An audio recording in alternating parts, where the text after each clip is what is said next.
En observant le paysage politique français, il fait donc le calcul qu'il y a de la place pour sa candidature. Il pense pouvoir unifier une demande qui, sans lui, se résignerait à voter autrement.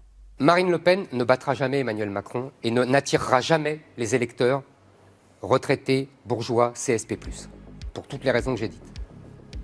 En revanche, LR n'attirera jamais l'électorat populaire. Donc il y a vous, c'est ça ?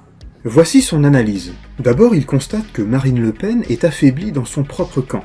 Tout le monde a compris au RN qu'elle ne gagnera jamais. Le renvoi permanent à son échec dans le débat contre Macron, les faibles scores du Rassemblement national au régional, et la stratégie de dédiabolisation-normalisation qui déplaît à de nombreux cadres et sympathisants RN. Il y a donc moyen de récupérer les déçus du lepénisme. Ensuite, Zemmour pense Le Pen incapable d'incarner le pôle identitaire, car elle est ambiguë sur le libéralisme. En effet, toutes les forces nationalistes qui ont percé cette dernière décennie dans différents pays combinent un conservatisme fort avec un libéralisme économique assumé. Tandis que Marine Le Pen hésite, oscille, cache son jeu, comme je l'ai montré dans le On sort les dossiers sur le programme économique du Rassemblement national. Zemmour, lui, n'a pas peur d'afficher son libéralisme pour s'attirer les classes supérieures. Vous savez très bien que plus on augmente le SMIC, plus les charges sociales augmentent avec, puisque c'est en pourcentage, et plus les entreprises sont moins compétitives, et plus elles délocalisent ou elles ferment. Il faut réduire les charges sociales sur les entreprises, qui sont beaucoup trop importantes. Il faut réduire les impôts, il faut réduire les impôts de production. Évidemment, Zemmour et Le Pen se rejoignent pour raboter les aides sociales, lutter contre l'assistanat, et cherchent à faire croire qu'on ne peut pas mener une politique de solidarité sans pratiquer la préférence nationale. Sans toucher au modèle social des Français. Donc moi je pense, première chose, il faut enlever la solidarité nationale aux étrangers. Si on en croit les sondages, Zemmour ne parvient pas à s'installer sérieusement chez les classes populaires.